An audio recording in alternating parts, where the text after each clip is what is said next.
Graça e paz, queridos. Bom podermos estar juntos de novo, não é?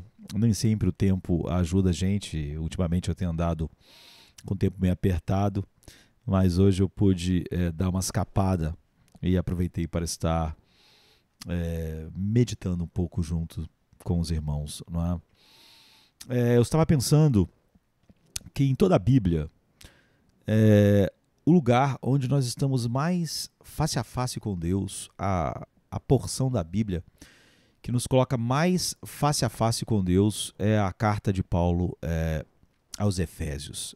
Certamente Paulo está no pináculo, né, no lugar mais alto de todos, quando ele escreve a carta aos Efésios.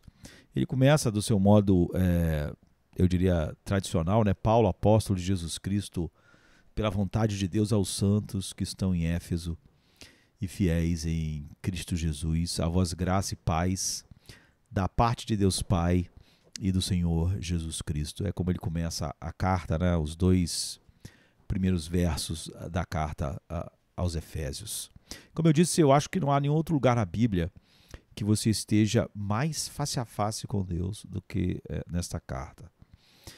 A carta aos Efésios, ela é uma carta na qual o apóstolo Paulo ele está olhando para a salvação, para a nossa salvação, né? Para a salvação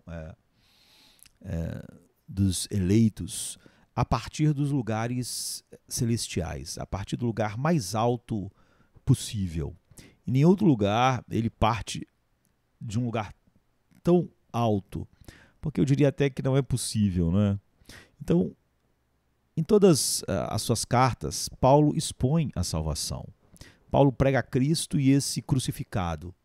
E ele trata de doutrinas específicas, né? Doutrinas essenciais.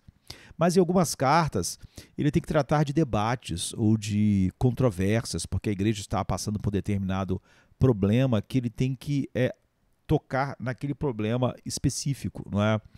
Em problemas específicos que nasciam em igrejas específicas. Então, é assim que acontece em algumas de suas cartas. Mas o que é característico da carta de Paulo aos Efésios é que em Efésios Paulo parece estar, como ele mesmo gosta de usar, né, essa expressão, nos lugares celestiais. E dessa posição extremamente elevada que Paulo está, ele está contemplando como que do Monte Everest o incrível, né, o indescritível panorama do plano da graça soberana e da salvação soberana de Deus. E ele não está tratando de nenhuma controvérsia específica. Então o resultado disso é que em Efésios, na carta aos Efésios, ele não vai tratar de muitos assuntos como ele era obrigado ao escrever aos Gálatas, aos Coríntios, que ele ficava mais preso ao assunto no qual, no problema, que fez ele escrever a carta. Mas o foco de Paulo aqui em Efésios é dar aos Efésios, aos cristãos de Éfeso, uma visão panorâmica da maravilhosa obra de Deus em Cristo, de uma vez por todas, não é? Aquilo que ele revelou aos santos de uma vez por todas. E Lutero, por exemplo, ele falando sobre Romanos, ele diz que a carta aos Romanos é o documento mais importante do Novo Testamento, é o Evangelho em sua expressão mais pura. E isso é verdade de várias maneiras, em vários aspectos. Romanos, a gente pode dizer que é a exposição mais completa e clara do Evangelho todo, não é? Mas se Romanos é a expressão mais pura do Evangelho, certamente a carta de Paulo aos Efésios é a expressão mais sublime, mais majestosa, mais elevada, não é, do Evangelho. Hoje a gente podia falar o oposto, com mais profundidade do Evangelho. Então aqui, na carta aos Efésios, o ponto de vista é muito mais amplo e maior. A altura é de tirar simplesmente o fôlego e o ar rarefeito, como é num lugar muito alto, né? Te deixa sem respiração. Então, na carta aos Efésios, Paulo faz declarações e, declarações e levanta assuntos que realmente frustram qualquer tentativa de nós aqui no mundo esgotar essas verdades, não é? Porque Paulo multiplica e ele vai empilhando beleza sobre beleza, sublimidade sobre sublimidade. Ele começa a usar uma quantidade enorme de adjetivos e mesmo assim ele não consegue expressar de maneira adequada, não é, tão grande salvação. Ele vai no lugar mais alto, parte do ponto mais alto, vai no lugar mais alto e ainda assim, usando toda a linguagem humana, ele não consegue expressar toda a profundidade, não é, ou a altura e a beleza dessa grande salvação, desse grande plano de salvação de Deus Pai em seu Filho, não é? Aplicado agora a nós pelo Espírito. Então, por exemplo, no capítulo 1 e no capítulo 3, o apóstolo Paulo ele é elevado acima e além de si próprio, e várias vezes ele para e começa uma explosão de doxologia, né, de adoração, de louvor, de ações de graças, porque o que ele está falando é tão elevado que ele para adorar a Deus no meio do assunto, não é?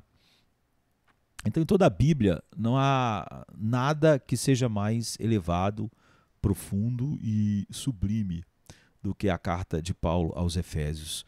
Como eu disse, em nenhum lugar você se sente mais face a face com Deus do que aqui em Efésios. Então, Efésios, de uma maneira geral, começa sendo resumida a carta, né, nos primeiros versos pelo apóstolo Paulo. Paulo gosta de fazer isso, né? Talvez Paulo seja a pessoa que mais consegue fazer resumos breves de todo o evangelho em frases curtas, não é? Paulo ele faz isso o tempo todo, mas na carta aos Efésios é onde ele faz isso mais vezes e com uma profundidade maior. Então é como se ele não pudesse esperar antes de entrar logo em seu tema. Então ele gosta de fazer breves resumos do todo para que nós tenhamos logo uma visão assim geral, né? Então, como a gente viu, ele começa dizendo: Paulo, apóstolo de Jesus Cristo, pela vontade de Deus. Isso é uma das coisas importantes na carta dos Efésios. Por isso talvez ela tenha esse ar tão rarefeito e tão maravilhoso, mas tão distante da realidade da igreja dos nossos dias e, é óbvio, da nossa cultura. Então, primeiramente, acima de tudo, é Deus, Deus o Pai. A vós, graça e paz da parte de Deus, nosso Pai, e do Senhor Jesus Cristo. Você vai ver ele dizendo: bendito Deus e Pai do nosso Senhor Jesus Cristo, no capítulo 3. Ele sempre está nos levando para o mesmo lugar. O apóstolo Paulo sempre começa assim, e é assim que você e eu devíamos sempre começar tudo. Nós devíamos começar tudo a partir de Deus. Tudo com Deus, não é? E esse é um tema que domina, não é? Eu diria que é o tema das nossas vidas. E é o tema que deve dominar tudo mais. Qualquer coisa que você não comece com Deus, você está começando errado. E quando nós começamos errado, nós não podemos chegar no lugar certo, né? Então, toda a vida, todo o passado, todo o presente, toda a eternidade, você deve sempre começar com Deus. Então, Paulo, ele jamais esquece isso. Porque, mais do que ninguém, Paulo sabia que tudo é de Deus, é por Deus, e que a ele deve dar a glória para todo sempre, não é? Porque dele, por ele e para ele são todas as coisas, como ele diz em Romanos 11, né? Glória, pois, sejam dadas a ele eternamente. Amém. Não é? Então a Bíblia é o livro de Deus. É uma revelação de Deus, não sobre o homem, não sobre as buscas do homem, não sobre os anseios do homem, não sobre a ideia do homem de felicidade, não sobre os planos do homem, é sobre Deus. E se o nosso pensamento tiver que estar certo, ele deve sempre começar com Deus, o que exclui completamente o humanismo secular. E como mostra,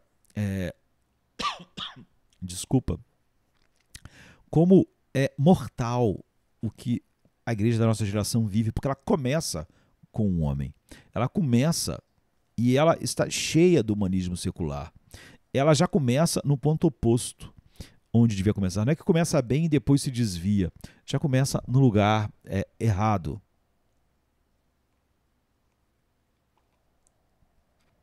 Então, grande parte do problema da igreja dos nossos dias é que nós somos totalmente subjetivos, não é?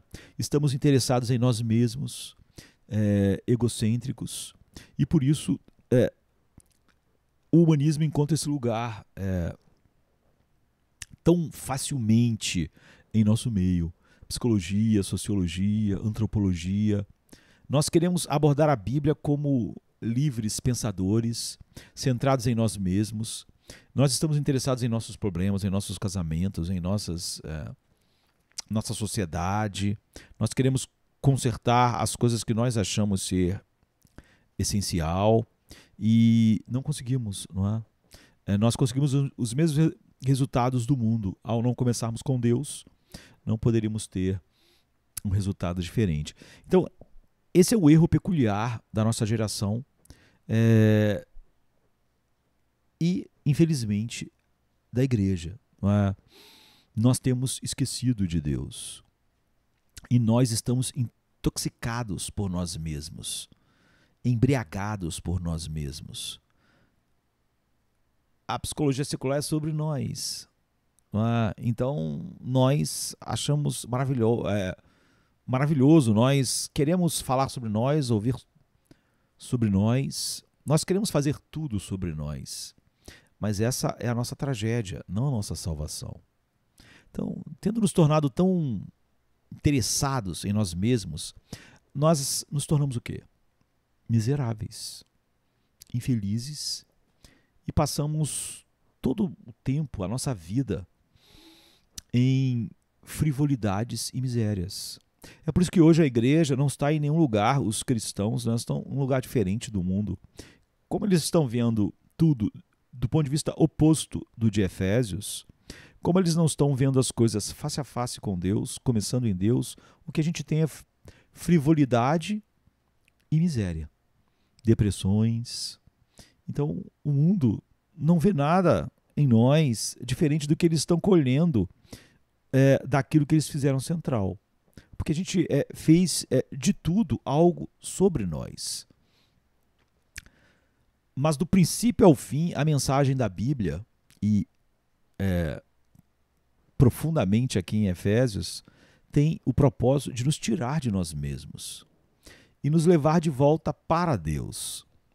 Tem o propósito, a Bíblia, de nos humilhar diante de Deus, nos habilitar a ver a verdadeira relação que tudo na vida tem com Deus e com Deus somente. E enquanto tudo na vida não estiver na relação correta em relação a Deus, sua glória e centralidade, tudo estará errado e nós seremos infelizes, deprimidos, tristes, temerosos, e nós vamos temer tudo, menos Deus. Então, esse é um tema central em Efésios, porque a carta de Paulo aos Efésios nos coloca face a face com Deus, com o que Deus é e com o que Deus fez, com o que Deus faz, com o plano eterno de Deus, com o seu alvo e propósito, a glória da sua graça, tudo centrado em seu Filho. Toda a carta de Paulo aos Efésios está fixada nisso e se centra na glória e a grandeza de Deus. Deus, o eterno, Deus soberano, Deus sobre todos, e a glória indescritível de Deus vista somente em Cristo, não é? Que é a exata expressão do Deus Pai. E isso quando você vai olhando a carta aos Efésios, isso se repete de novo e de novo nas diversas maneiras ou expressões que Paulo gosta e repete o tempo todo. Por exemplo, ele diz: ele nos predestinou para filhos de adoção por Jesus Cristo para si mesmo. E aí ele diz: segundo o beneplácito da sua vontade. Ou descobrindo-nos o mistério da sua vontade, segundo o beneplácito que propusera em si mesmo. Ou em quem também fomos feitos herança, havendo sido predestinados conforme o propósito daquele que faz todas as coisas segundo o conselho da sua vontade. Então Deus, o eterno Deus soberano, não é? O Deus autossuficiente em si mesmo, que não precisa de nada e nem de ninguém, de eternidade a eternidade, esse Deus que faz tudo o que lhe agrada, que não necessita da ajuda de ninguém, o único Deus eterno, Deus vivo, que habita na sua glória inalcançável, não é?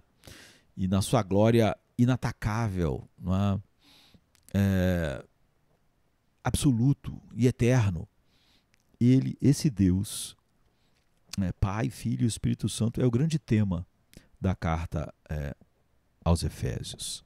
Nós não devemos, como é próprio do humanismo secular, psicologia secular, etc., não devemos começar examinando a nós mesmos e as nossas necessidades de maneira microscópica, né, obsessiva, com lentes de aumento sobre nós mesmos e intoxicados conosco mesmo, como eu disse. Nós devemos começar com Deus e então nos esquecer de nós mesmos, nosso mundo, sociedade. Não é que nós devemos começar com Deus e depois logo podemos nos voltar para nós mesmos. Não, não. Quando a gente começa com Deus, a gente fica tão fascinado com a sua glória que nós nos esquecemos de nós mesmos. E aí nós nos encontramos. Quando nós procuramos nos encontrar, nós nos perdemos. Quando procuramos nos salvar, nós nos perdemos. Então aqui em Efésios, cada um de nós é levado como se o apóstolo Paulo, nós fôssemos crianças que ele pega pela mão, não é? E está nos levando pelo caminho glorioso que nós não poderíamos andar sozinhos. E é dito para nós que nós recebemos essa oportunidade maravilhosa de ver a glória e a majestade de Deus na face de Jesus Cristo. Então, parece que estamos aqui na carta aos Efésios ouvindo a voz que Moisés ouviu saindo da sarça ardente, né? Moisés quis investigar com mera curiosidade humana e a voz do próprio Deus diz para ele: tira a sandália dos seus pés, porque o lugar em que tu estás pisando é terra santa. Então, quando nós estamos com a Bíblia na mão, nós estamos numa terra santa. E como eu disse aqui em Efésios, em nenhum outro lugar a gente podia dizer que está mais face a face com Deus do que aqui. Aqui em Efésios nós estamos na presença imediata de Deus, diante da sua glória. Então nós devemos andar com humilhação e humildade. Nossas mentes não são nada diante dessa grandeza que Deus revela aqui. E o humanismo secular não passa de lixo aqui, né? De esterco, como Paulo usou, falando sobre todas as coisas que o homem acha importante e que agora para ele era um esterco, perto da sublimidade da revelação de Jesus Cristo. Então nós somos colocados imediatamente diante de uma das doutrinas mais odiadas, incrivelmente na igreja também, mas que sem ela todo o evangelho está perdido, o que é um problema, grande para a nossa geração. O que é caso da maioria das igrejas dos nossos dias não amar essa doutrina essencial. Nós somos colocados pelo apóstolo Paulo logo de início, imediatamente diante da soberania infinita de Deus. E essa doutrina, e nenhuma outra, é a grande e verdadeira teologia cristã, porque ela começa com Deus no lugar certo e deixa Deus no lugar certo todo o tempo. Então, com pouco nós ouvimos nos púlpitos de hoje acerca da glória, da grandeza, da majestade do Deus que é soberano sobre todas as coisas. A grandeza e a glória da soberania de Deus. Os reformadores, os puritanos, se deleitavam com essas expressões, verdades, que são as únicas que realmente estão cheias de um sólido glória. Eles tinham, a gente pode dizer, um prazer em passar o tempo contemplando os atributos de Deus e por eles, né, enxergarem cada vez mais a beleza de Deus, e por essas belezas eles estavam dispostos a viverem e a morrerem. Então Paulo, ele, em vez de achar, por exemplo, essa doutrina, tem igrejas que passam a vida inteira e acham essa doutrina muito profunda, nunca chega a hora de abordá-la, porque na verdade não a amam. Não é? O humanismo secular e a soberania de Deus são coisas totalmente opostas, não é? E isso mostra Deus na sua o Deus sublime, inefável, e o homem em seu lugar. E isso é muito ofensivo, mesmo para a igreja dos nossos dias. E Paulo, em vez de ficar pensando que aquela igreja que era composta por tantas pessoas analfabetas, escravos, pessoas sem cultura, ele não diz que essa doutrina é alta demais para ele abordá-la. Pelo contrário, ele começa nela. Paulo, eu diria, ele vai logo ao ponto em que muitas igrejas de hoje, com décadas de existência, nunca sequer chegaram perto. Então ele diz, Paulo, apóstolo de Jesus Cristo, pela vontade de Deus, não por sua própria vontade, não porque ele usou o seu livre-arbítrio um dia. Nós sabemos como Paulo foi chamado na estrada de Damasco. Tá? Nós sabemos o que ele sentia por Deus. Nós sabemos que ele não estava buscando a Deus, mas que Deus o buscou, como acontece com todo homem. O apóstolo Paulo, ele não se chamou a si mesmo para o reino de Deus. E como apóstolo, depois de já ter sido chamado eficazmente e sido regenerado, ele também não foi chamado, a igreja não o colocou como apóstolo, foi Deus quem o chamou. Ele é o apóstolo tão somente pela vontade de Deus. Ele está em Cristo pela vontade de Deus. Ele é o que é pela vontade de Deus, nem a dele e nem a de ninguém. E ele expõe isso claramente em todo lugar, não é? Em Romanos, em Coríntios, não é? Deus escolheu as coisas loucas desse mundo, ele diz em Coríntios, não é? As que nada são, para confundir as que são. Deus escolheu os piores, não é? Em Romanos ele diz, os que dantes conheceu, a esses predestinou para serem conforme a imagem do seu Filho. Os que conheceu, ele predestinou, ele chamou, e ele vai isso assim até a glorificação. Por exemplo, na carta aos Gálatas, ele diz que quando aprove Deus, que desde o ventre da minha mãe me separou. Ou seja, Deus me separou antes de eu nascer e me chamou no momento em que Ele quis. Então, há sempre ênfase na soberania de Deus. E quanto mais entramos na carta aos Efésios, mais a gente vai ver essa verdade da salvação soberana, da graça soberana, do Deus soberano sendo exaltado e colocado no lugar mais alto. Não para depois, no fim, igual muitos, às vezes até reformados fazem, depois dizer que essas doutrinas não são o centro, elas podem ser, você pode passar por elas e ainda ter o Evangelho.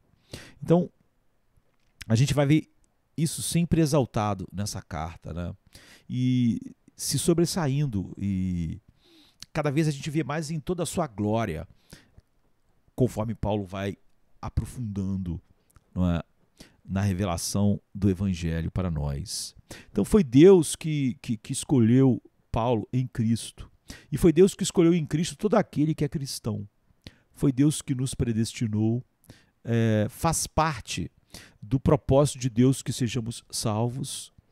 Ele nos predestinou em Cristo antes da fundação do mundo para sermos, nos escolheu, antes da fundação do mundo em Cristo, para sermos a imagem, né, do seu Filho. Ele nos escolhe e então predestina o propósito que ele tem na sua escolha. Então jamais haveria salvação alguma se Deus não a planejasse e não a pusesse em execução em todos os detalhes. Como Paulo diz em Romanos 3, não há quem busque a Deus, não há quem faça o bem, não há, todos se desviaram, não há, ninguém busca a Deus. Então foi Deus que nos amou na eternidade, foi Deus que enviou o seu Filho, nascido de mulher, nascido sob a lei. É tudo de Deus e de acordo com o seu propósito. Da mesma maneira, Paulo diz que nós somos regenerados com Deus chamando a luz das trevas, não é? Ele diz que da mesma maneira que Deus falou, haja luz, lá no princípio, ele falou em nossos corações. E você vê lá no princípio, quando tudo era trevas, estava sem forma e vazio, ou seja, um caos, o caos não gritou por desejando algo, pedindo para Deus fazer algo. O caos, é a escuridão sem... E Deus falou, haja luz e houve luz. Assim fomos nós. Então, segundo o conselho da sua vontade que ele faz todas as coisas, que todas as coisas acontecem, não ouvindo e seguindo a vontade de outro. Então, toda a carta de Paulo aos Efésios diz que sempre devemos contemplar a salvação dessa forma e que não há nenhuma outra forma de contemplar a salvação que ainda seja o Evangelho. Nós não podemos, de maneira nenhuma, partir de nós mesmos, do homem, da sociedade, dos problemas do homem ou do seu próprio coração e subir até chegar a Deus. Nós devemos começar com Deus. Começar da soberania de Deus sobre tudo e sobre todos. Depois descer até chegar a nós, ao nosso mundo e etc. Então, o que fazemos sempre é penúltimo, nunca último. O que fazemos sempre é o resultado do que Deus fez. É sempre o resultado da graça que operou antes em nós, e não o oposto. Então, tudo que fazemos é resultado do que Deus fez, nunca o originador de nada. Nós não somos o originador de nada em nossa salvação e em nada no plano eterno de Deus. E a carta aos Efésios deixa claro o tempo todo, né, que não somente a salvação é inteiramente de Deus, de uma maneira geral, mas também de uma maneira particular, em cada ponto e em cada pessoa que Deus salva, sem nada ficar de fora ou poder ser atribuído a outro. É por isso, por exemplo, lá em 1 Coríntios, no capítulo 1, ele diz que ele fez isso para que ninguém se glorie perante ele. No capítulo 3 aqui de Efésios, Paulo fala da tarefa especial que foi confiada a ele como apóstolo, de demonstrar a todos qual seja a dispensação do mistério que desde os séculos eternos esteve oculto em Deus, que tudo criou por Jesus Cristo. Você vê, ele está revelando aquilo que estava totalmente oculto de nós e não feito a partir de alguma forma de nós. Né? Então, Deus domina todas as coisas. O fator tempo, em particular, está sobre a sua soberania. Não só a sua escolha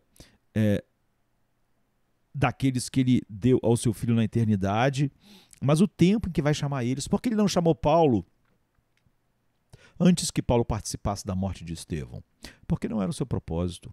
Quando a gente olha o Velho Testamento, alguns perguntam por que foi que se passou tantos séculos antes que Jesus fosse enviado. Ou porque já se passaram tantos séculos e que Jesus ainda não voltou. Então, no Velho Testamento, as pessoas fazem a mesma pergunta. Por que foi tão longo o tempo em que somente os israelitas conheciam a verdade de Deus e todo mundo estava na escuridão e morrendo na escuridão? Deus não deve a sua luz a ninguém. Deus só deve uma coisa aos homens, justiça. E todos pecaram. E o salário do pecado é a morte. Então, durante muitos séculos, ele se revelou só aos judeus. E todos os povos foram deixados na sua escuridão. Então, os judeus tiveram a palavra de Deus e o entendimento que há somente um Deus vivo e verdadeiro? Sim. A resposta é que Deus é quem decide o tempo em que tudo deve acontecer. E assim ele revela essa verdade que até aqui tinha sido secreta, até ser revelada através do Evangelho, até ter a mais profunda revelação através do apóstolo Paulo, por exemplo. O mistério que esteve oculto desde todos os tempos. Então, esteve oculto dos gentios, de todas as nações, porque Deus não devia revelação nenhuma a essas nações. Então, se isso ilustra algo, não é, mostra o quanto a igreja dos nossos dias tem se afastado, não é, desse ponto central de quem Deus é. Só isso ilustra perfeitamente quando você vê que essa é a revelação do mistério que esteve oculto desde todos os tempos. Ou seja, Deus revelou quando quis. Só isso ilustra perfeitamente a soberania de Deus. Ele determina o tempo para que as coisas aconteçam. E não tem nada a ver conosco. Não é? Deus é sobre todos, dominando sobre todos e marcando o tempo de cada acontecimento na história, na minha vida, na tua vida, em sua infinita sabedoria. E isso, ao invés de ser um problema, é a coisa mais consoladora, que traz mais paz aos nossos corações se nós somos regenerados. O que poderia dar mais segurança e paz do que saber que o Senhor reina desde sempre, de uma eternidade até a outra eternidade, e continua reinando, e que sempre vai reinar como um Deus soberano, não é? Senhor da história, do universo, que opera, como o profeta diz, como quer, tanto com os anjos como com os habitantes da terra. Ele faz o que quer. E que, apesar dos que se, como a Bíblia diz, amotinam contra ele e seu propósito, e os povos que imaginam coisas vãs, ele estabeleceu o seu propósito e seu filho sobre o seu monte santo de Sião, como por exemplo fala o Salmo 2. Então virá o dia em que todos os inimigos de Deus se prostrarão no pó, virão a ser o estrado dos seus pés e serão humilhados diante dele, e Cristo será tudo em todos, como ele planejou. Então, dessa maneira, a soberania de Deus é ressaltada logo de entrada, no início da carta de Paulo aos Efésios. E muitos dizem que isso é alto demais, mas esse é o centro. Você já deve começar aqui. Isso jamais é periférico. De toda a verdade bíblica, isso é central. E essa doutrina é repetida até o fim da carta, porque é uma das doutrinas fundamentais, cardinais, sem a qual realmente não vamos entender a fé cristã de forma nenhuma. E ninguém que se diz cristão ou rejeita essa doutrina ou a não compreende, compreendeu realmente o Evangelho. Então, o que mostra que em nossos dias, a maioria dos que se dizem cristãos das igrejas não conheceram evangelho nenhum ainda, né?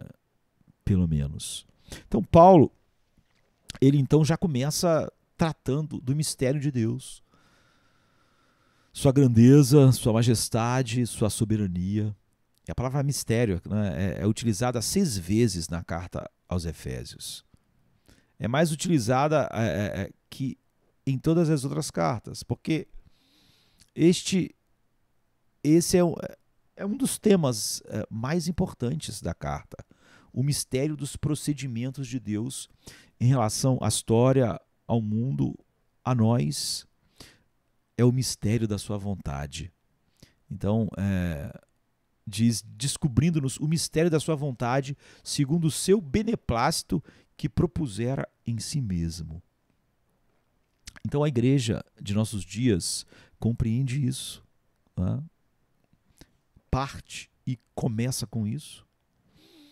É claro que não. E muitos que se dizem cristãos abordam essas grandes verdades e doutrinas como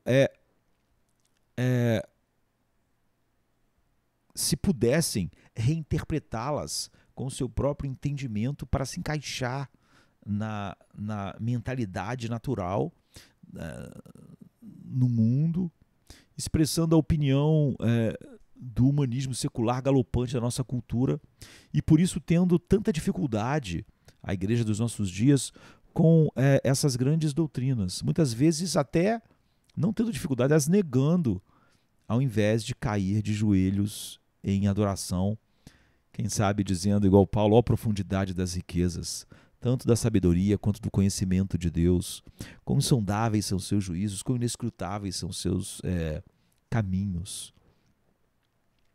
Então, sempre que você começar a imaginar que pode entender a mente, o propósito e a vontade de Deus, e tentar fazer isso usando o filtro humanista ou da sabedoria natural, você vai estar condenado ao fracasso, não é?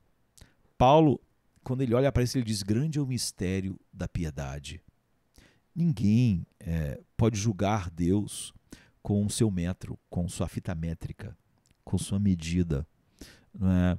E se você realmente tentar fazer isso, tentar entender os procedimentos de Deus com respeito ao homem e o mundo a partir do pensamento humanista e centrado em você mesmo, e tentar entender o evangelho a partir de você mesmo, eu te garanto que você vai ficar tão confuso que vai se sentir infeliz e não cheio de alegria indizível e alegria indizível e cheia de glória, como homens em Cristo devem estar. Na verdade, você poderá acabar perdendo, se é que muitas das igrejas do nosso dia encontraram, né, a verdadeira fé, e substituindo ela por um arremedo humanista. E vai se ver com um sentimento de rancor contra o próprio Deus. Como é comum você ver as pessoas dizerem: não posso aceitar que Deus faça isso, ou que Deus seja assim, como se elas criassem Deus. Então elas determinam os limites de Deus. Elas estão inventando um Deus na cabeça. Mas aqui você tem o mistério da sua vontade. Ele é infinito e eterno. E nós somos finitos e pecadores. E não podemos tentar julgá-lo sem já estar cometendo um grande pecado. Tentar julgar Deus só mostra que nós não temos um coração regenerado. Se você se sentir a dizer que Deus não é justo, eu te daria um conselho. Não é? Se junte com Jó, que disse: põe a mão na minha boca. Falei do que não entendia. Então, põe a mão na boca também como Jó e diga: não vou falar mais nada, né? E trate de compreender de quem você está falando. Quando nós estamos falando sobre Deus, se só por estar diante de Deus, de uma manifestação gloriosa de Deus, Moisés tinha que tirar a sandália dos pés porque o lugar que ele pisava é santo, quando você fala do próprio Deus, você deve compreender de quem você está falando. Certamente você jamais falaria sobre: não é justo, Deus não pode fazer isso, Deus não pode ser assim. Então, certamente, fazer qualquer objeção a essas grandes doutrinas sobre Deus, e na verdade até negar algumas delas, nega que somos cristãos, pelo menos verdadeiros cristãos. Agora, haverá algo mais maravilhoso, mais encantador, mais glorioso para o cristão do que contemplar com um coração maravilhado, não é? Admiração e louvor, o mistério da vontade de Deus revelado a nós agora, não é? Claramente em sua palavra, não descoberta pelos nossos pensamentos, mas revelada perfeitamente em seu Filho. Então, quando nós nos aproximamos desses grandes temas da Bíblia, você e eu, né, na verdade, devemos estar cheios de um sentimento de maravilha, de expectativa e desejando cada vez ir mais fundo, com um senso cada vez maior da nossa indignidade e crescendo em admiração, dizendo: ó, a profundidade das riquezas, tanto da sabedoria quanto do conhecimento de Deus. Quando de fato você abraça a verdade, tem a verdadeira vida de Cristo em você, operada pelo Espírito Santo, você é regenerado, você vê que a vida cristã está sempre avançando de um grau de glória para outro. Cada vez você vai ver Deus maior. Outro dia a gente estava meditando aqui sobre Hebreus, né, o início de Hebreus, e nós estávamos falando sobre um encontro de Lucy com Aslan, que ela disse: Aslan, você está maior. E Aslan, como uma figura de Cristo, né, diz: eu não estou maior, mas é que você cresceu. E quanto mais você crescer, mais você vai me ver maior. Essa é a verdade da vida cristã. Quanto mais nós crescemos, mais nós vemos Deus maior, não menor. A soberania, a glória de Deus, o beneplácito da sua vontade é visto cada vez de maneira maior e nós ficamos espantados com um Deus cada vez maior. Não é? Então você pensa que já conhece tudo, não é? Em determinado momento. Todos nós somos assim. E então nós dobramos uma esquina na Bíblia e de repente a gente vê algo que aprofunda ainda mais. E nós continuamos andando sempre nas páginas da Bíblia durante toda a nossa vida, às vezes décadas, né? E avançamos e vemos que a palavra de Deus sempre é coerente com o todo, e que ela sempre nos mostra Deus como Ele é, e nós o vemos cada vez maior, sem nada do humanismo secular, do pensamento do homem, que é totalmente significante diante da revelação de Deus. E é por isso que Paulo fala o tempo todo das riquezas da sua graça. O evangelho da graça soberana é o glorioso mistério que Deus nos quis revelar pelo seu Santo Espírito. Nós nunca o descobriríamos, nem alcançaríamos nada sobre Deus se Ele não revelasse a nós em seu Filho dessa forma. Então, o nosso interesse ao estudarmos a palavra de Deus não é somente aumentar o meu e o teu conhecimento intelectual, e às vezes é isso só o que as pessoas têm, mesmo quando elas parecem interessadas, não é? Conhecer o nosso, aumentar o nosso conhecimento intelectual de Deus, mas o objetivo é desvendar cada vez mais nossos olhos para contemplarmos Deus, adentrar no mistério dos caminhos de Deus, para que a gente possa ver Deus realmente em sua beleza infinita, e então adorá-lo. Não é só uma questão de apreensão intelectual, não é? É cada vez mais maravilhados na adoração mais profunda, transformação, e assim sermos levados a confessar a nossa ignorância, a nossa pequenez, nossa insignificância, nossa fragilidade, e sermos totalmente gratos a Deus pelo mistério da sua santa glória sendo revelada a nós de maneira soberana, porque Ele quis, não porque Ele nos devia algo, e continuarmos cada vez mais maravilhados com isso. Tudo isso coloca a graça de Deus no lugar mais alto, e só isso coloca a graça de Deus no lugar mais alto. Se você eleva o homem um pouquinho, você diminui a graça de Deus. E a graça de Deus é um dos assuntos, um dos temas centrais de Efésios. E essa palavra é utilizada 13 vezes na carta. Paulo ele fica sempre repetindo. Nós temos que lembrar que a carta só tem 4 capítulos, não é? Ela é pequena, mas imensa, não é? Em seu conteúdo. Então, por exemplo, no verso 2, ele coloca já na frase inicial: a vós graça e paz da parte de Deus, nosso Pai, e do Senhor Jesus Cristo. Então, essa é uma outra coisa central aqui, a graça, né? Que acima de qualquer outra coisa vai ser desenvolvida profundamente para nós aqui em Efésios. A inacreditável e maravilhosa graça soberana de Deus para com o homem pecador, a quem Ele soberanamente, para quem quis, Ele providenciou essa revelação para a salvação e redenção. Então a graça de Deus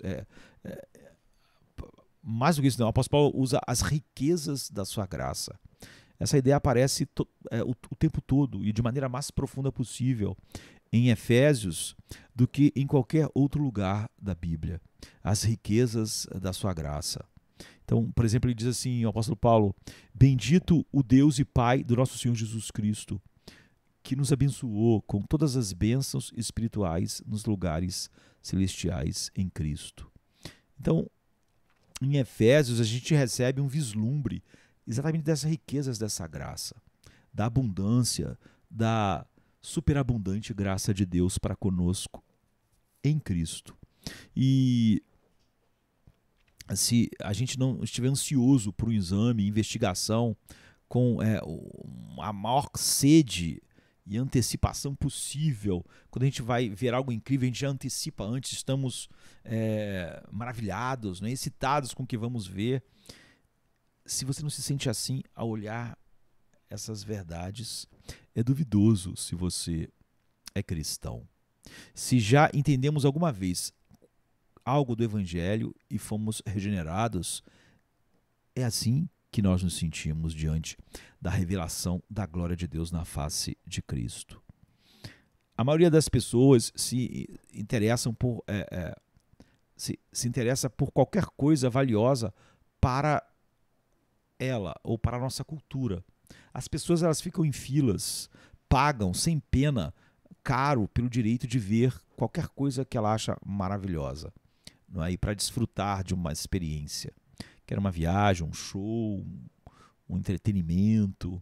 Ela paga, ela fica na expectativa, ela gasta o que é preciso e ela conta. Nós nos gabamos com os outros sobre o que vimos, tocamos, ou sobre o que nós compramos, sobre o que vimos nas nossas viagens, sobre o que vimos no teatro, sobre o que vimos.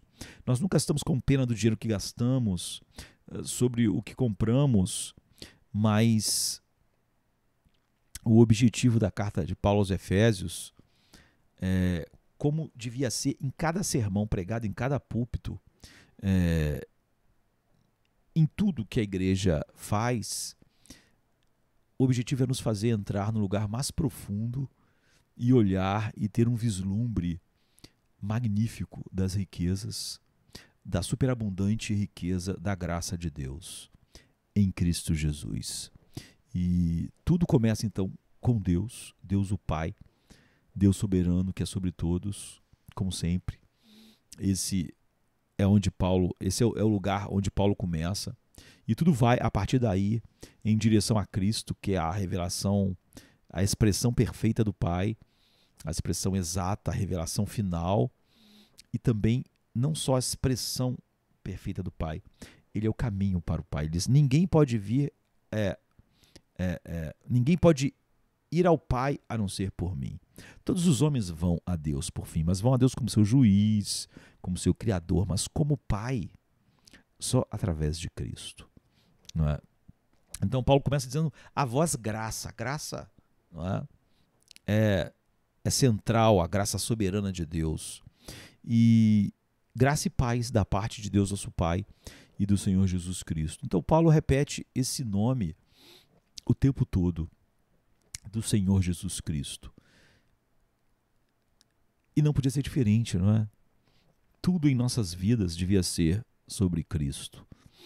E é um nome tão caro e precioso e valioso para Paulo. Você vê que ele começa: apóstolo de Jesus Cristo. A vós graça e paz do nosso Senhor Jesus Cristo.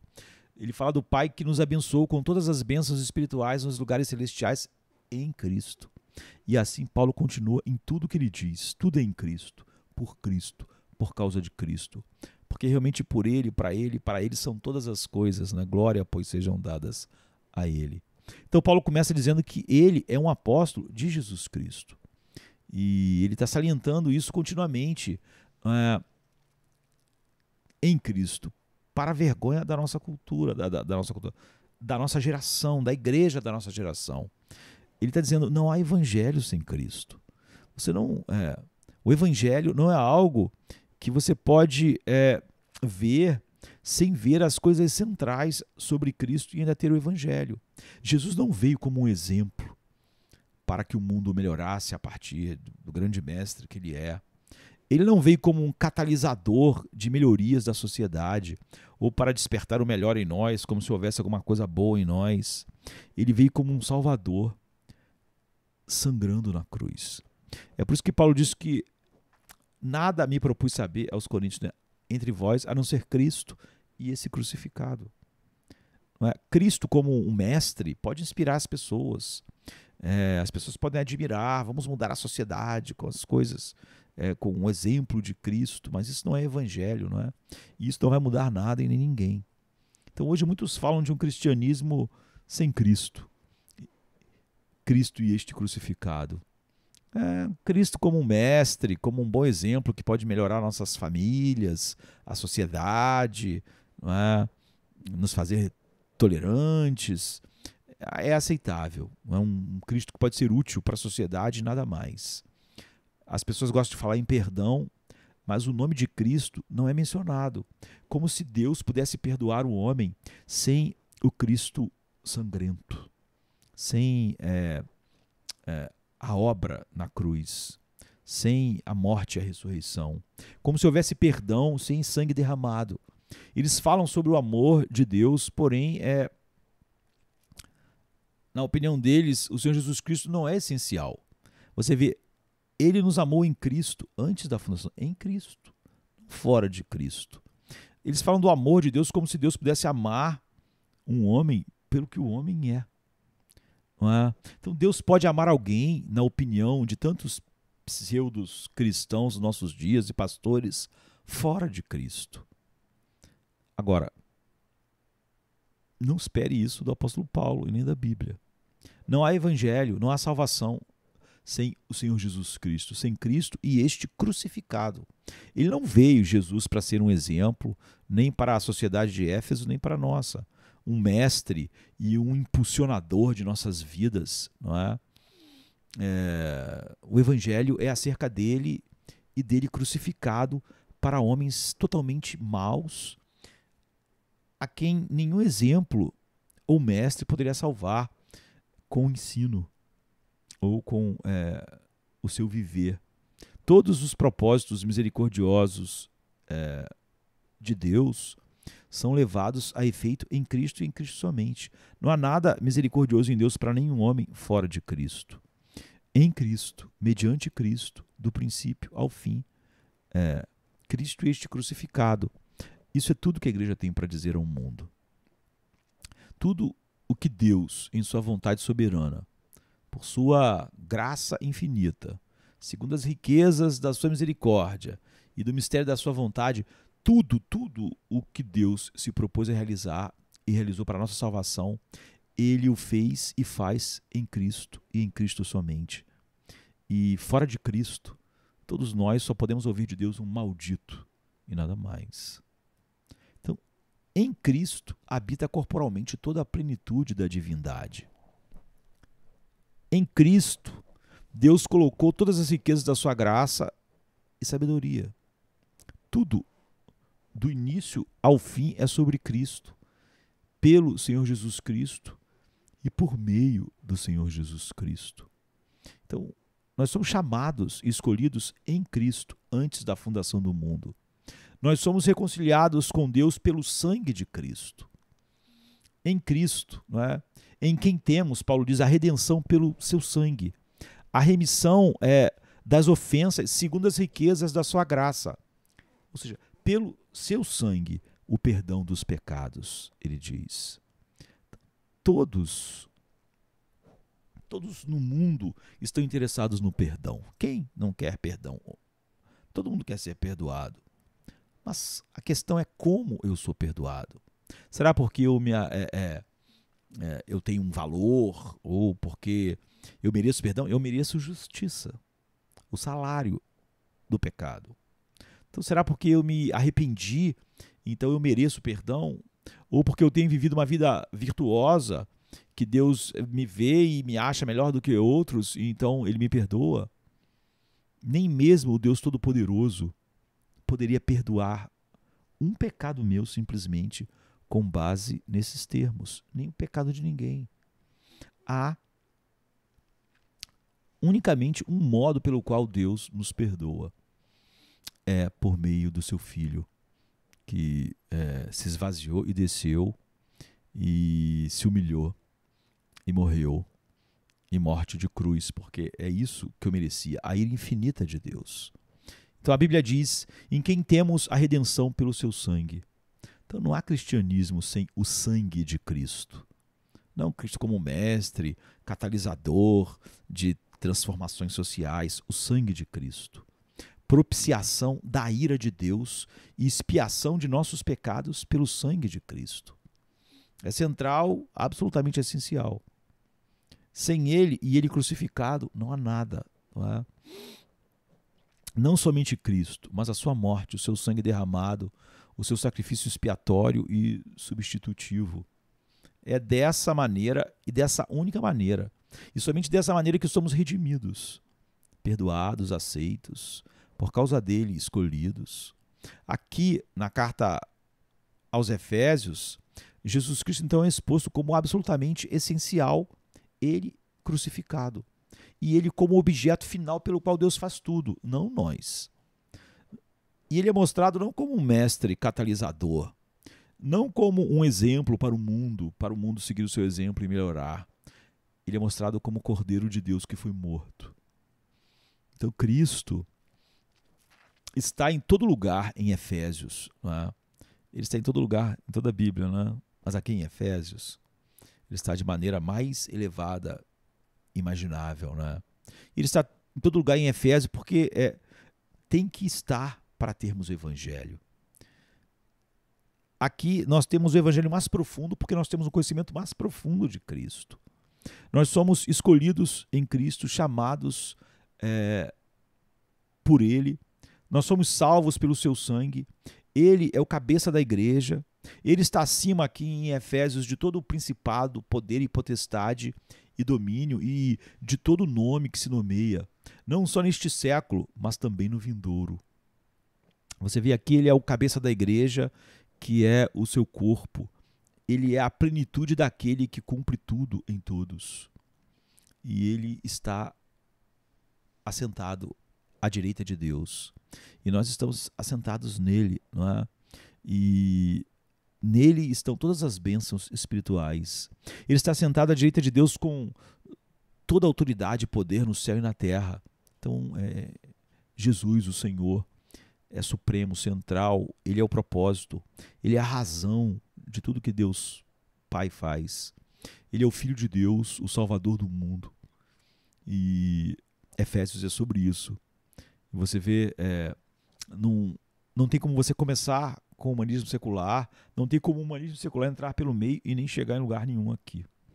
Não é? Porque o humanismo secular é exatamente o oposto disso.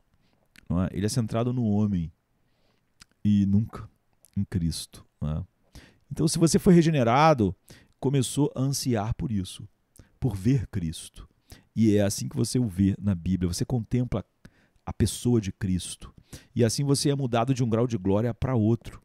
Você vê Cristo em seus ofícios, vê Cristo em sua obra, vê Cristo em tudo que ele é e será para nós por toda a eternidade.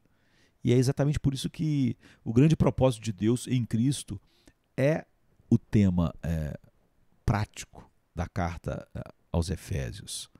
Por exemplo, aqui logo no início, no verso 10, Paulo diz de tornar a congregar em Cristo todas as coisas, na dispensação da plenitude dos tempos, tanto as que estão nos céus como as que estão na terra. Esse é o propósito de Deus, convergir tudo em Cristo, tudo mostrando a glória de Cristo, tudo mostrando o seu valor infinito, quer pela graça multiforme, sabedoria manifestada na graça que salva, quer no juízo que mostra o valor infinito de Cristo diante do pecado do homem. Paulo então mostra como esse propósito é central por causa do pecado e como Deus tudo faz para mostrar a glória da sua graça, não é?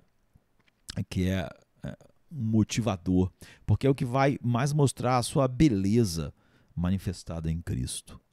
Então depois, por exemplo, no capítulo 2, Paulo fala dos problemas que a gente pode dizer inquietam a mente e o coração de todos os homens e que faz com que todo homem esteja perplexo, deprimido, insatisfeito, infeliz, e de como sua causa, a causa de tudo que esse mundo está dentro do homem. E no fato de que ele vive no mundo de que o príncipe das potestades do ar, do espírito, que agora, Paulo diz, opera nos filhos da desobediência. Essa é a causa do homem ser o que é, da nossa infelicidade, das nossas depressões sem fim, enfim, de tudo o que a sociedade que nunca, por mais que descobramos novos remédios, novas tecnologias, isso não muda nada dentro de nós. E o homem hoje é tão infeliz ou mais do que sempre foi. Não é? Ele nos diz, então, o apóstolo Paulo, que o plano de redenção aconteceu exatamente por isso. Não é? Porque nós somos o que somos pelo nosso a nossa alienação de Deus, a queda do homem. E como isso foi precedido pela queda daquele ser angélico e de muitos outros. E ele se tornou o Deus deste mundo, entre aspas. Não é? Ele é o príncipe das potestades do ar. Seu poder terrível é a causa da inimizade, do estado e da ruína que caracterizam a vida de toda a humanidade. E o mundo moderno ele não só está nas trevas, ele não só jaz no maligno, ele ama as trevas. Essa é a tragédia, que não há trevas só fora do homem, mas há trevas dentro do homem, que corresponde às trevas fora. Não é? E o mundo moderno está dividido em luta, sem paz, em facções rivais, dentro de casa, fora de casa, nas nações. Mas o mundo antigo estava na mesma situação. O mundo hoje não é nada melhor do que sempre foi. Então não há nada de novo nisso. Por isso, a ideia de que você precisa de algo novo, não é? Só mostra a ignorância do mundo e a incredulidade da igreja. Tudo isso é resultado do pecado e do ódio do diabo e do homem a Deus. Do ódio do diabo a Deus e agora do ódio do homem a Deus. É resultado do fato de que o homem ele perdeu uma verdadeira relação com Deus, como seu Deus. E o homem se põe como Deus. Ele quis no princípio e ele ainda continua hoje na mesma resolução do Éden, né? De se colocar no lugar de Deus, de agir como Deus. Esse é o humanismo, você vê? É veneno, porque ele alimenta mais do que o homem já é, mais da escuridão do homem. O homem já se coloca no lugar de Deus. Agora, como a igreja pode achar que um pouco de toda uma filosofia que coloca o homem no lugar de Deus pode ajudar, nós não entendemos. Então o homem se põe como Deus e com isso ele causa todo o transtorno e confusão do mundo, porque são vários deuses se degladiando, né? Vários supostos deuses, pelo menos nas suas mentes, que acham que tudo devia girar em torno deles e é o caos. Mas todo plano de salvação é exposto como a partir de como no princípio, não é? Deus já anunciou assim que o homem caiu. E ele anunciou, não é? Porque esse é o seu plano eterno. E ele, na história, começou imediatamente a colocar ele em prática. Então todo o Velho Testamento é um relato de como Deus começou a colocar seu plano eterno em ação até culminar naquela sexta-feira. E depois, no fim de todas as coisas, por causa disso. Então, primeiramente, Deus, como quis, na hora que quis, soberanamente separou para si um povo só entre todos os povos, e deixou todos o resto na escuridão. Os hebreus, né, os judeus. Então, na história, nós vemos o início do propósito de redenção de Deus ali na história de Israel. Então, daquele tumulto, barulho e caos de toda a humanidade, Deus quis e chamou para si um homem, Abraão, e dele formou um povo. E Abraão era só um adorador da lua quando Deus o chamou, não estava buscando Deus, nem interessado em nada a respeito de Deus. Chamou um homem, não é? Chamado Abraão, e fez dele uma nação. E nós temos aí o começo, de maneira mais visível, tangível, do que Deus estava fazendo. Então, há uma grande separação a partir daí entre o povo de Deus, os judeus e os gentios. E essa rivalidade entre judeus e gentios cresce, né? E por isso Paulo aborda aqui na carta isso, não é? Essa separação e como Deus tratou isso. Então, uma das coisas que ele vai enfatizar aqui é que Deus se revelou não somente aos judeus, mas também aos gentios, quando finalmente ele envia seu filho. Então, Paulo diz aqui em Efésios que a parede de separação que estava no meio se foi. E Deus, dos dois, Paulo diz, criou um. Há uma nova criação. Algo novo foi trazido à existência.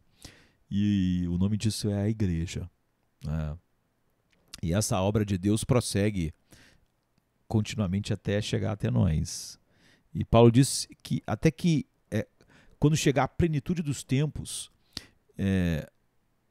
quando o plano de Deus se concretizará, Deus estará executando o seu plano completo, né, no tempo que ele determinou, e tudo que se opõe a ele, enfim, finalmente será destruído, colocado aos pés de Cristo. E todas as coisas, então, serão reunidas e feitas uma só em Cristo. E isso é um das marcas do livro de Efésios. Então, a princípio, somente os judeus tinham uma revelação do que Deus estava fazendo, apesar de não ter uma compreensão plena. O mistério que estava oculto desde todos os tempos ainda estava oculto, não é? Não havia uma revelação plena disso. Depois, judeus e gentios. Mas você vê que no final todas as coisas vão estar manifestando tudo o que Cristo é. E tudo isso será feito em Cristo e por Cristo e por causa de Cristo, como Efésios 2, 13, 18 diz. E isso impulsiona Paulo a mostrar a importância da igreja na carta aos Efésios. O propósito de Deus só é visto claro e objetivamente na igreja e por meio da igreja. E o grande propósito de Deus é de unir homens de todas as nações, tribos, línguas em Cristo. Homens retirados, chamados eficazmente de todas as nações, tribos, línguas na igreja, com indivíduos totalmente diferentes, não é? Você vê, o que faz o homem ser o que é que ele é uma nova criação de Deus, não importa qual é a cultura, quais são seus traumas, qual é o seu passado, não é? Ele é de diferentes nações, línguas, tribos, culturas, procedente de diferentes partes do mundo, com experiências diferentes na aparência, diferentes psicologicamente e em todos os aspectos concebíveis de diferença que você pode imaginar. Todavia, são todos colocados em Cristo Jesus. E isso muda tudo. Não importa essas diferenças, elas são engolidas pela glória e beleza de Cristo. É isso que Deus está fazendo, até que finalmente haja novos céus e nova terra em que habita a justiça, como o apóstolo Pedro diz em 2 Pedro 3:13. Então Jesus reine sobre todas as coisas de maneira gloriosa e visível. A sua glória enche a terra como as águas cobrem o mar. Então não há nada mais maravilhoso, não é, do que ver a igreja sobre a luz dessa verdade. Não é? Nós devemos ver e com isso nos maravilhar. Mas como isso tem se perdido em nossos dias? Muitas pessoas pensam que a igreja é o plano de Deus para salvar o mundo. Mas o plano de Deus é para salvar a igreja do mundo. A igreja são aqueles que Deus salva do mundo. A igreja não salva o mundo. Então, nós devemos ver, e isso tem sido perdido, a importância, o privilégio e a responsabilidade. O privilégio inimaginável, né? Isso é por graça soberana de sermos membros dessa igreja. E é por isso que devemos viver a vida cristã. Não para pertencer à igreja, ser aceito por Deus. Nós somos isso por graça soberana. Mas no final da carta, o apóstolo Paulo dá ênfase ao resultado dessa obra soberana em nossa vida diária. Então ele vai falar sobre nossa relação no casamento, com filhos, com o governo, com patrão, empregado. Mas esse é o resultado, não é para adquirirmos algo, não é? É o resultado da visão, transformação e união com Cristo em sua beleza infinita. Então, isso resulta naquilo que os cristãos são, e o que são fazem eles viver de determinada forma. Não para ser algo, não para conquistar algo, mas porque eles são o que são em Cristo. E porque esse é o plano de Deus. E eles se deleitam em Deus, em Cristo, eles devem manifestar essa graça infinita na sua vida diária e no seu modo de viver. Eles são a luz do mundo, o sal da terra. Não é? Então, todos nós precisamos rever essa revelação maravilhosa do Evangelho continuamente. Certa vez perguntaram a Lutero por que ele toda semana pregava o Evangelho para eles, né? Na igreja que Lutero pastoreava. E ele disse: é porque vocês sempre esquecem o Evangelho. E é verdade, nós precisamos olhar para o Evangelho todo dia, o tempo todo, para nos livrarmos da nossa mórbida preocupação com nós mesmos. Sem o Evangelho, rapidamente nós voltamos a ver a vida a partir de nós, a partir dos homens, a partir da nossa cultura. Ou seja, nós precisamos do Evangelho todo o tempo. E é assim que nós somos livres de nós mesmos e dessa mórbida preocupação conosco mesmo. E isso é o oposto do que o humanismo e a psicologia secular fazem, por exemplo, que nos centram em nós mesmos. E é óbvio que jamais em Cristo. Não é? Tudo é para a nossa glória e não para a glória de Cristo. Então, se nós apenas nos víssemos como somos retratados por Deus na carta de Paulo, né, do apóstolo Paulo aos Efésios, se nós sempre estivéssemos apercebidos de como Paulo expressa o que nós somos, por exemplo, numa oração aqui em Efésios, ele diz qual seja a esperança da nossa vocação, e quais as riquezas da glória da sua herança nos santos, e qual a sobreexcelente grandeza do seu poder que opera em nós, opera sobre nós, os que cremos, segundo a operação da força do seu poder, do poder de Deus. Se a gente se visse sempre a partir disso, que diferença isso ia fazer em nossas vidas, em como nós vivemos e somos uma bênção na igreja e no mundo, não é? Agora, o que nós temos? Sem esse evangelho, nós temos um monte de cristãos que se dizem cristãos, o quê? Acabrunhados, infelizes, deprimidos, achando que a luta é demais para nós, como se não houvesse poder. O evangelho é o poder de Deus para todo aquele que crê. Então, nós estamos... às vezes, você vê os cristãos nas mesmas misérias, tristezas sem fim, depressões sem fim, pronto para ceder e desistir. Então, o que você necessita, o que a igreja dos nossos dias necessita é conhecer o poder que está operando vigorosamente em você, se você está em Cristo. É o mesmo poder que ressuscitou Cristo dentre os mortos, é o que Paulo diz.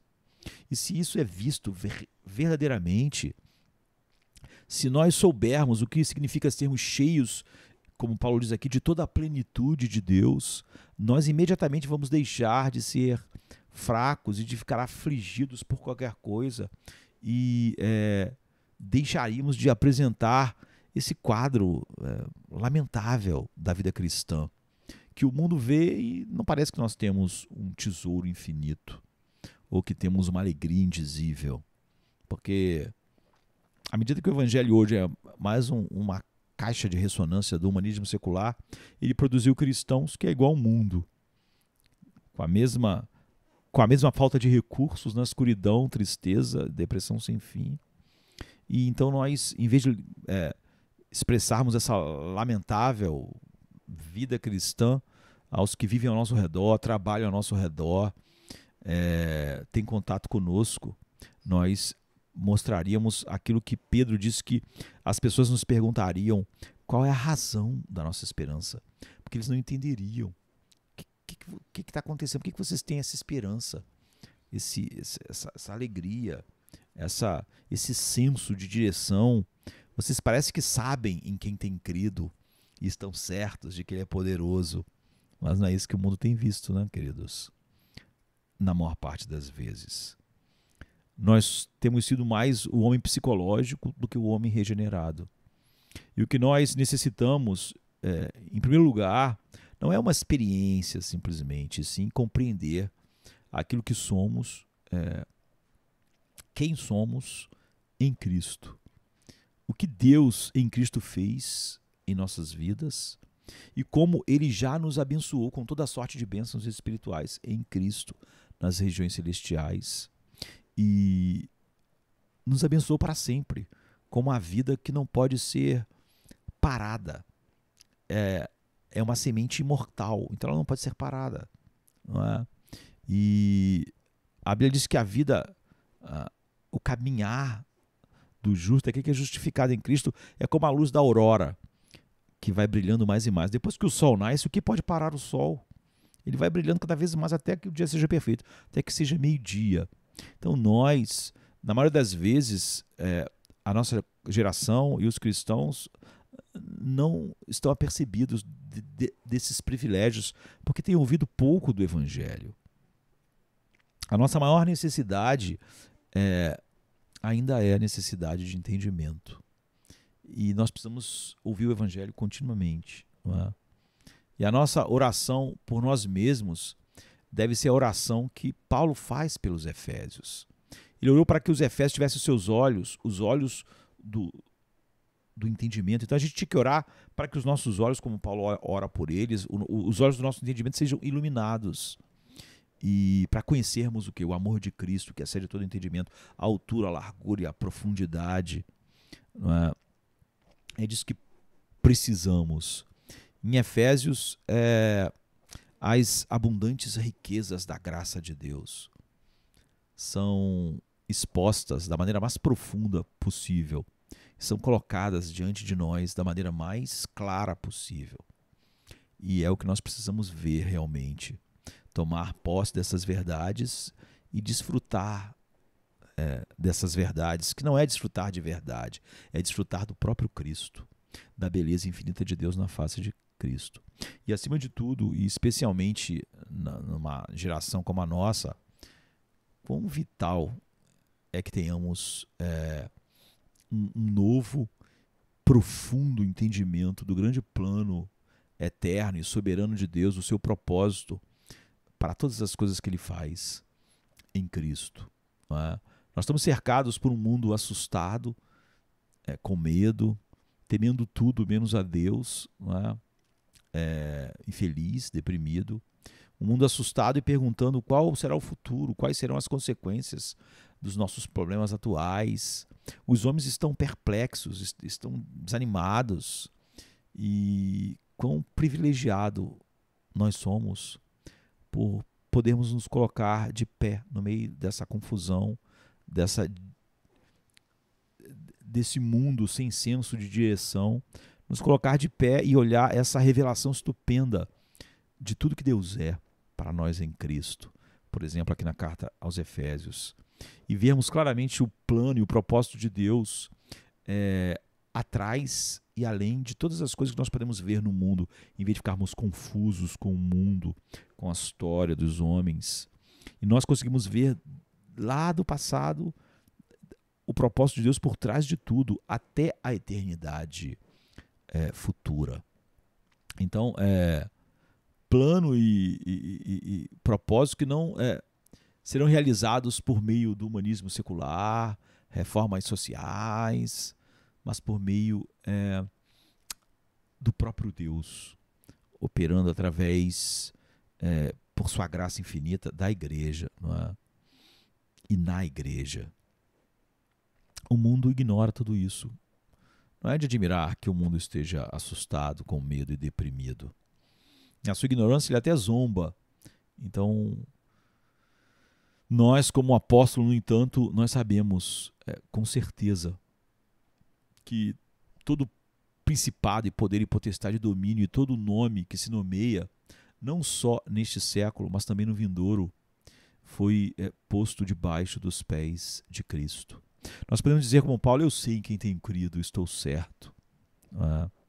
Isso muda tudo. Então, o Senhor Jesus Cristo foi rejeitado por este mundo quando ele veio. A luz veio ao mundo, mas os homens amaram mais as trevas do que a luz. E eles o repudiaram como um carpinteiro de Nazaré. Mas ele era o Filho de Deus. E homens regenerados como nós podem olhar e falar como João: o Verbo virou gente e habitou entre nós, e vimos a sua glória, como a glória do unigênito do Pai, o Rei dos Reis, o Senhor dos Senhores, aquele diante de quem irão se dobrar todos os joelhos nos céus e na terra e debaixo da terra, como Paulo fala em Filipenses, não é? Então, nós damos graças a Deus pelo glorioso evangelho da graça soberana, revelando para nós as belezas infinitas de Cristo. Essas são as riquezas da sua graça. E essa é a única mensagem que Deus, que a igreja tem para o mundo. E, na verdade, é a única coisa que pode nos mudar. E se essas riquezas da graça ainda não são vistas, e não é um poder que nos transforma, não é de admirar que nós sejamos como o mundo e catamos no lixo desse mundo humanismo secular para tentar lidar com nossos medos e desesperos. Mas é tão triste, porque nós somos os únicos que podem entender o propósito de todas as coisas e ver Deus agindo em todas as coisas, em Cristo e por meio de Cristo. E é sobre isso que Efésios se aprofunda cada vez mais. E nisso nós temos mais do que qualquer coisa que nós pudéssemos sonhar, né? Esse vislumbre da glória que nós vamos desfrutar por toda a eternidade. Que Deus nos aprofunde cada vez mais no conhecimento da glória infinita que só Ele tem, revelada pelo Seu Filho perfeitamente no poder do Seu Espírito. Amém, queridos? Que Deus nos dê a sua graça e paz mais abundantemente no dia de hoje. Amém. Que os irmãos fiquem na paz do Senhor. Amém.